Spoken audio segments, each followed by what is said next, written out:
자, 우리 팬분들과 다시 한번 인사하겠습니다. 오늘 정말 잘 오셨습니다. 은혜 받기 원합니다.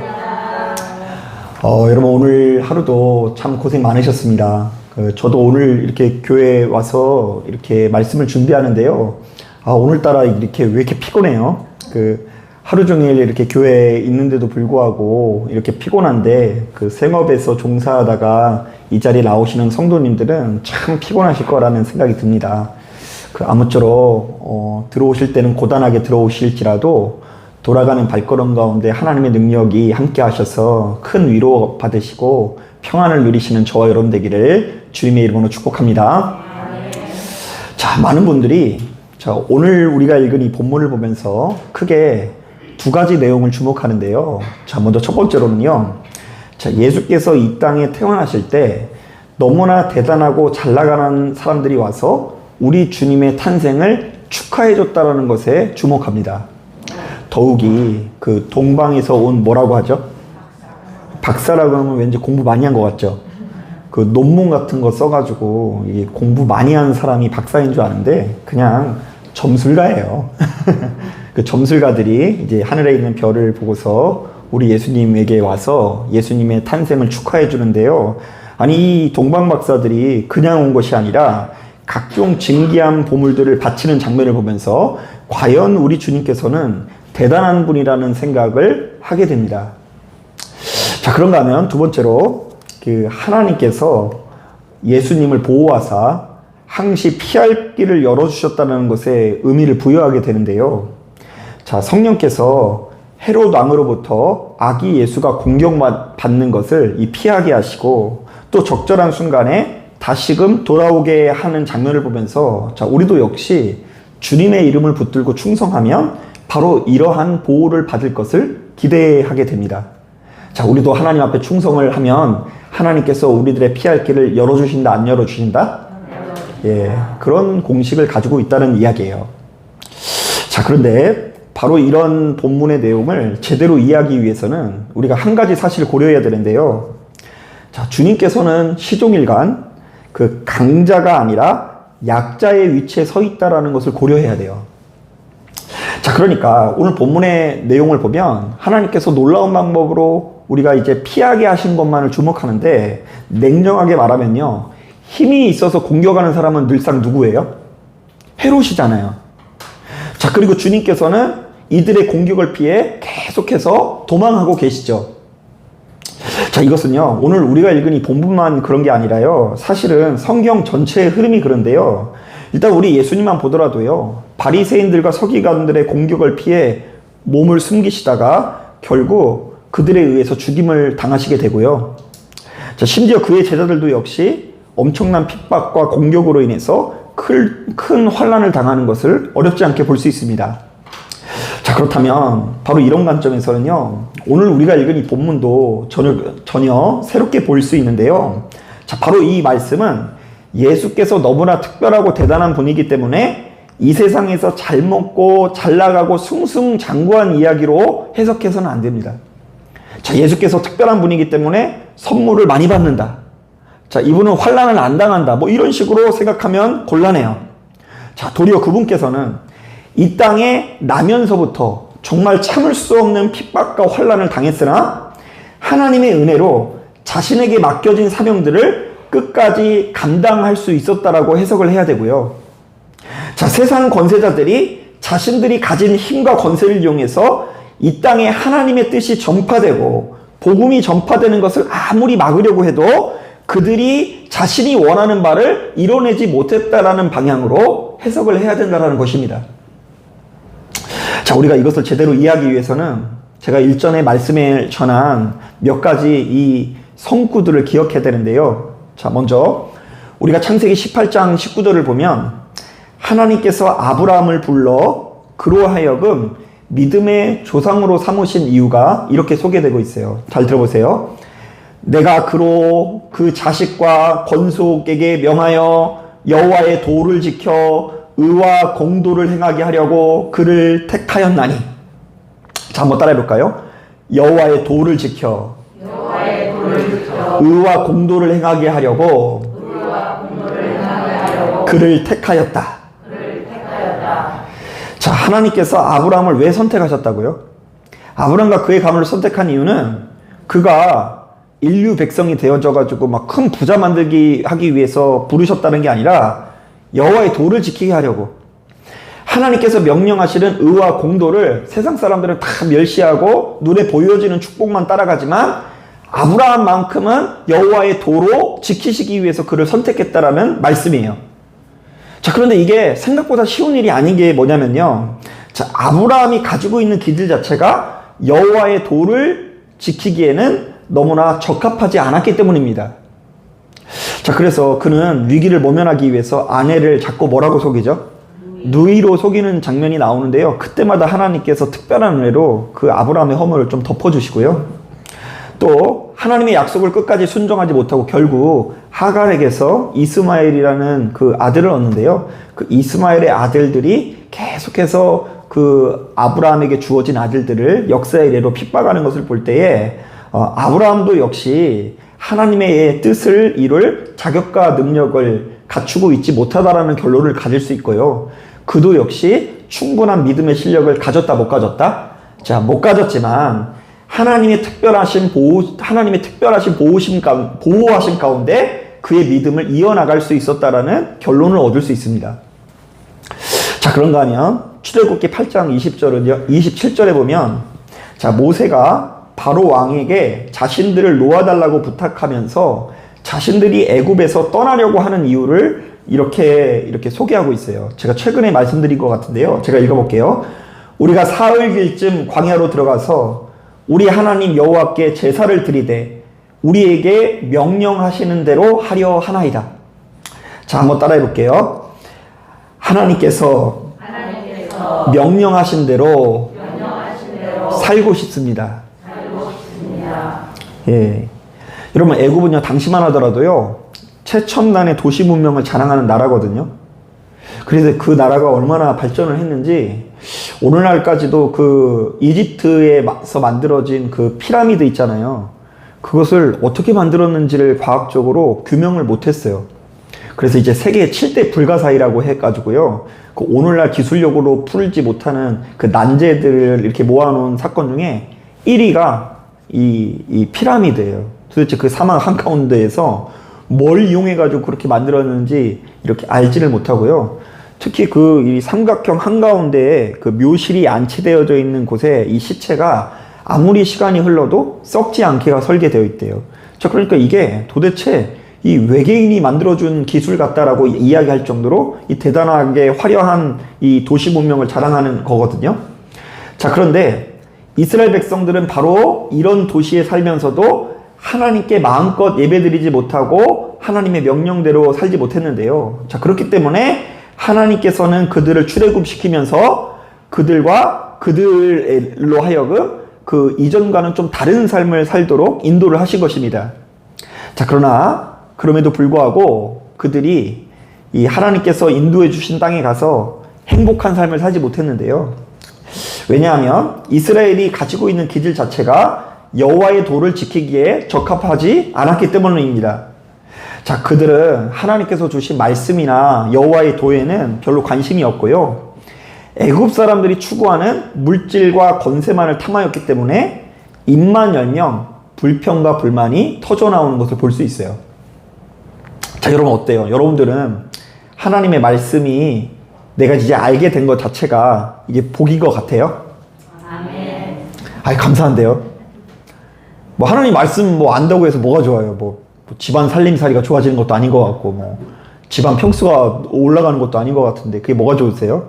자, 그런데 그것을 이렇게 복이라고 여길 수 있는 것이 사실은 영생의 시작이에요. 그게 이제 모든 물질은 영원하지 않고 하나님 말씀이 영원하다라는 그런 신앙이 여러분들에게 저는 정말로 펼쳐지길 원해요. 자, 이왕 나온 김에 말 한 가지만 더 예를 들어볼까요?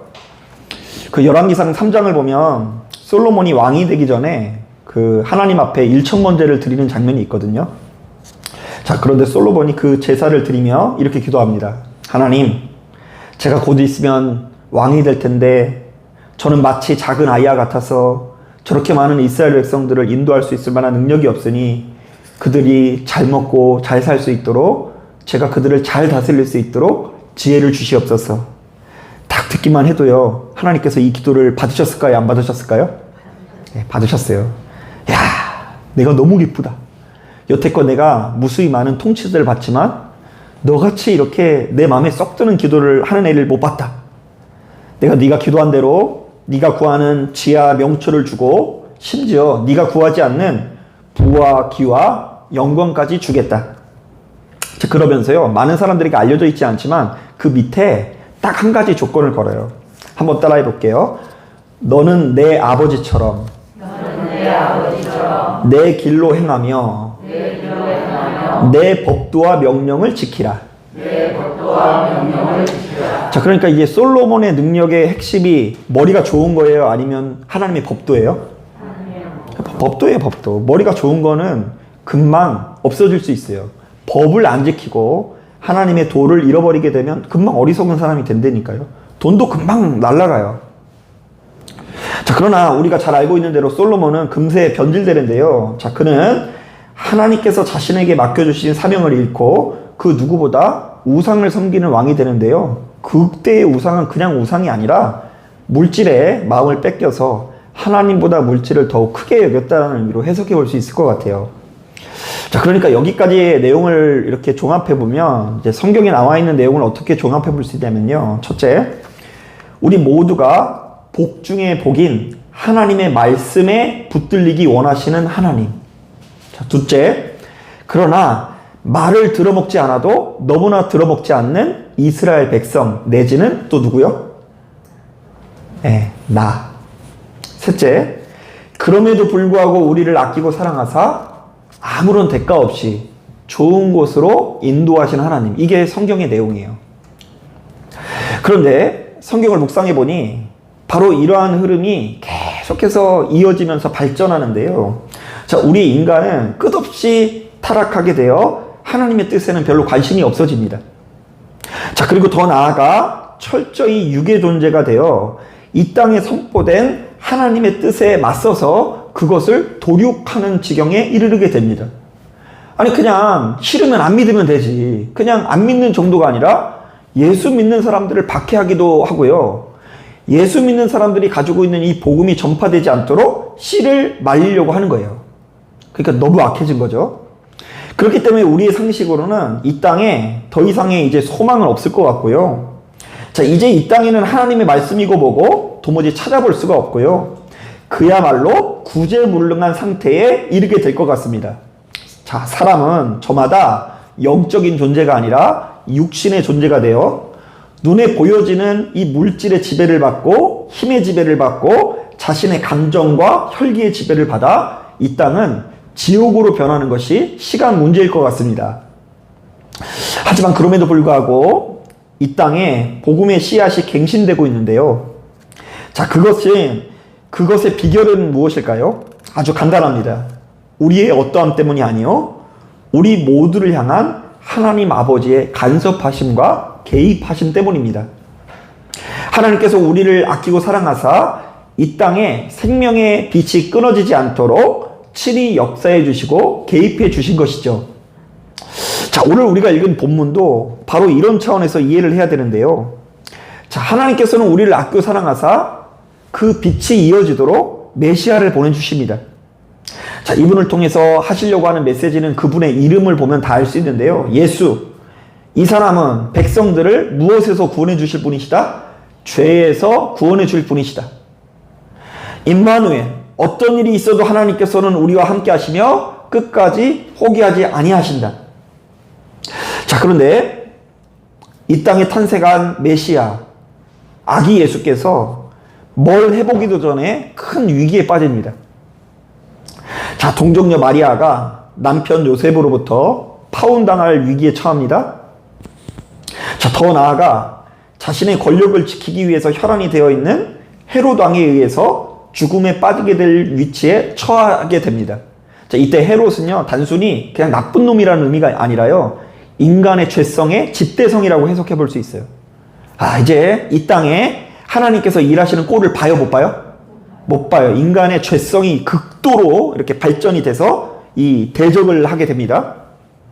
자, 특히 이 인간적인 노릇을 볼 때 헤롯 왕의 공격은요, 보통 위험한 일이 아닙니다. 왜냐하면 그에게는 세상을 다스릴 수 있는 권세와 힘이 있기 때문입니다. 자, 제가 일전에 그 재미있는 영상을 본 적이 있는데요. 그 한 권법의 고수가 그 주인공과 싸움을 앞두고 자신의 무예를 그 앞에서 막 엄청나게 뽐을 냅니다. 막 발차기를 하고 주먹질을 하고 아려 하면서 칼을 휘두르면서요, 나한테 덤비면 넌 죽어, 이런 신호를 보내요. 자, 제가 보더라도 이런 고수들이 나타나면은요, 도망가는 것이 인지상정인 것 같은데, 자, 그런데 허무하게도 주인공이 갑자기 총을 탁 꺼내서 빵 쏴버립니다. 자, 결국 이 막 무술 잘 알아가지고 까불던 이 사람이요, 펀치 한 번 내보내지 못하고 그 자리에 주저앉거든요. 왜냐하면 그가 아무리 싸움을 잘할지라도 가지고 있는 화력의 차이가 엄청나기 때문입니다. 자, 그런데 본문에 나온 대결이 바로 이런 대결 같아요. 자, 헤롯은 큰 힘과 권세를 가지고 있습니다. 자, 그래서 헤롯이 한마디만 하면 그의 군대가 찾아가서 그 일대를 다 쑥대밭을 만들 수 있어요. 실제로 그 일대의 아기들이 아무 죄도 없이 목숨을 잃게 돼요. 하지만 이에 맞서는 우리 예수님은 어찌나 연약한지, 이제 막 태어난 아기인지라 그 어떤 힘도 없고요, 헤롯이 부리는 군대가 아니라 그저 헤롯이 재채기만 해도 저 멀리 날아갈 것 같은 아주 연약한 모습을 하고 있습니다. 자, 이 싸움의 승부는요, 분명히 보나마나 누가 이길 것 같아요? 예수님이 이기요. 믿음이 좋으셔서 그래요. 근데 인간적인 눈으로 볼 때는 헤롯이 이기는 것이 당연해 보여요, 이 대립구조에서. 자, 그런데 오늘 본문을 보니 예수께서는 끝내 살아남아 하나님께서 부여하신 모든 사명을 다 완수하시는데요, 하나님의 특별한 간섭과 계획 가운데 마리아와 요셉의 가정은 깨지지 않게 됩니다. 하나님의 특별한 간섭과 계획 가운데 헤롯의 핍박과 살해 위협 속에서도 끝내 살아남게 됩니다. 자, 그리고 이 땅엔 예수 십자가의 복음이 완성되고 전파되죠. 자, 그럼 우리 이렇게 종합해 볼 수 있어요. 한번 따라해 볼까요? 우리 가정이 이렇게 아름다운 모습일 수 있는 것은 하나님께서 지켜주신 덕분입니다. 이거 믿으세요?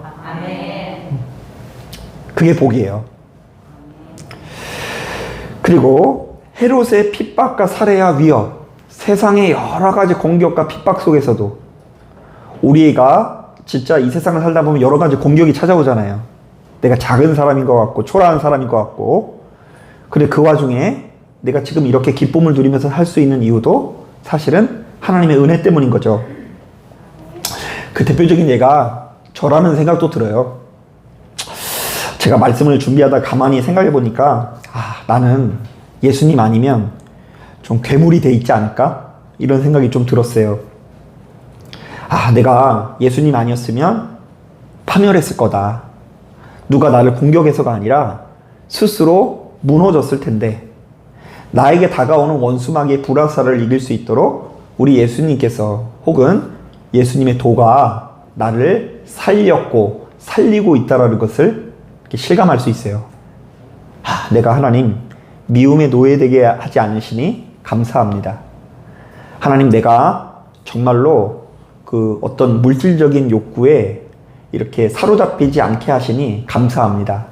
뭐 이런 종류의 생각이 말씀을 준비하다가 막 들더라고요. 사실 내일 새벽 예배 때 전할 한 가지 예화를 말씀드리자면요, 그 새벽 예배 때 또 듣더라도 이해해 주세요. 근데 이제 제가 과거에 이제 고등학교 졸업하고 그 고등학교 함께 다녔던 친구들이 이렇게 함께 모인 적이 있거든요. 그런데 그 중에 누가 제일 가난한 것 같아요?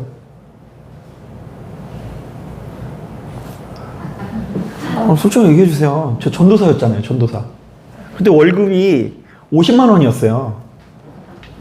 그래서 모였는데 그 중에 학교 다닐 때 공부는 누가 제일 잘했어요? 제가 제일 잘했어요.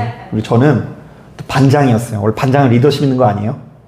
반장이었고 공부도 잘했고. 근데 제일 가난해요. 친구 중에 한 명은요, 이런 차 타고 다 오기도 하고요. 모여서 얘기하다 보니까 맨날 애들이 뭐 얼마 되지도 않았는데 그냥 돈 얘기, 뭐 적금 이야기, 연봉 이야기 막 이런 얘기 하는데 아니 도무지 낄 수가 없어요. 자, 그런데 신기하게도 그때는요 제가 별로 그렇게 부럽다라는 느낌이 안 들더라고요. 왠지 아세요? 제가 많이 얘기했죠. 세상 사람 날 부러워 아니하여도 나도 역시 세상 사람 부러워하지 않는 그런 어떤 영의 상태를 갖추고 있었기 때문입니다.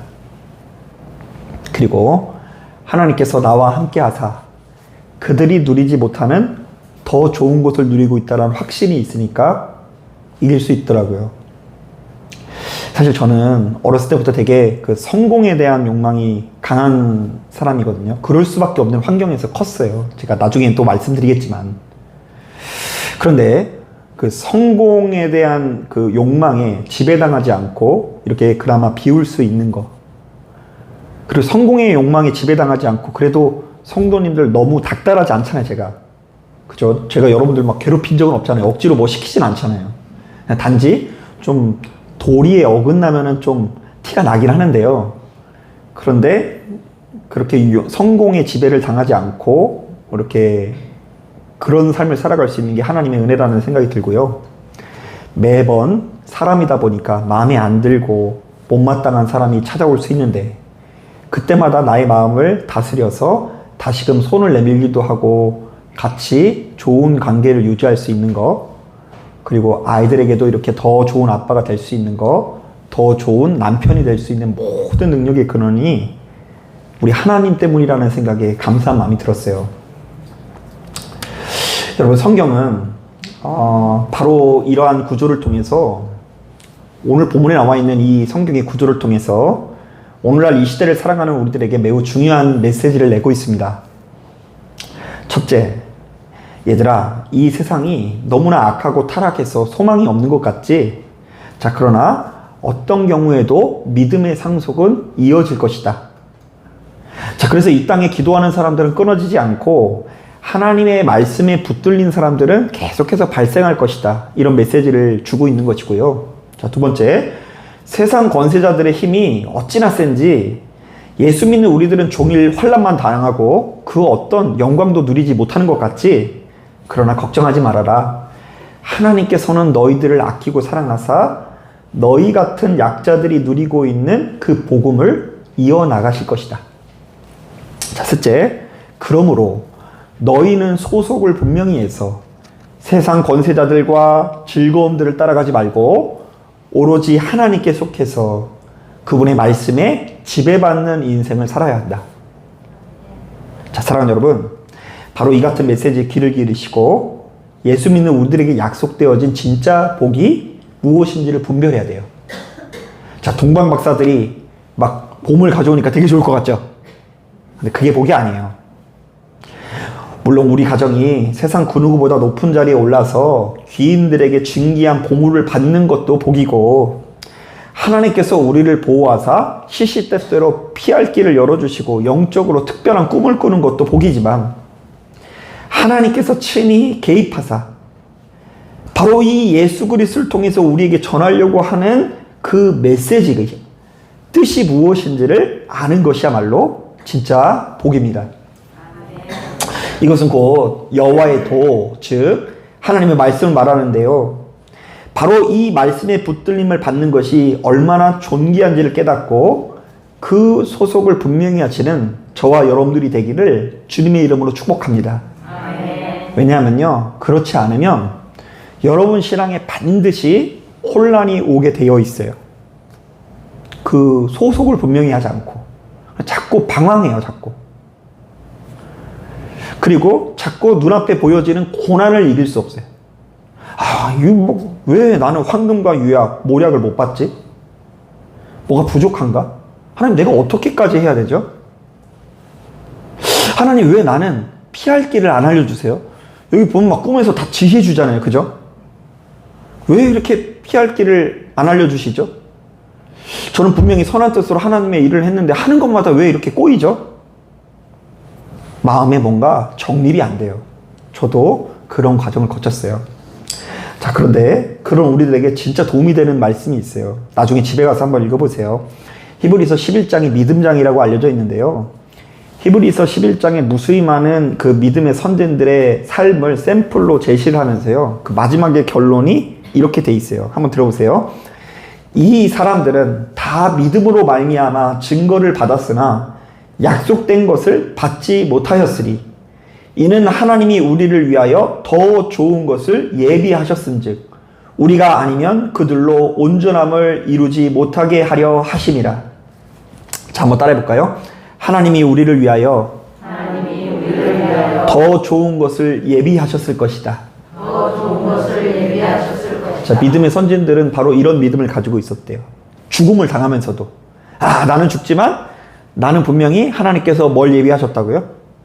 네, 더 좋은 것, 더 좋은 본향을 예비하셨을 것이다. 이런 믿음이 있어서 기꺼이 기쁨으로, 기쁨까지는 아닐 수 있죠. 죽으면서 고통스러우니까. 그래, 마음 한구석에 포기하지 않고 하나님을 붙들면서 끝까지 믿음을 지켜낼 수 있었다. 여러분, 오늘 말씀을 통해서 바로 이 신비를 발견하시고 눈앞에 주어져 있는 모든 불만족, 환난, 고통을 이겨내시고 무엇이 내 인생의 진짜 복인지를 분명히 하시는 저와 여러분들 되기를 주님의 이름으로 축복합니다. 아멘. 자, 기도하겠습니다.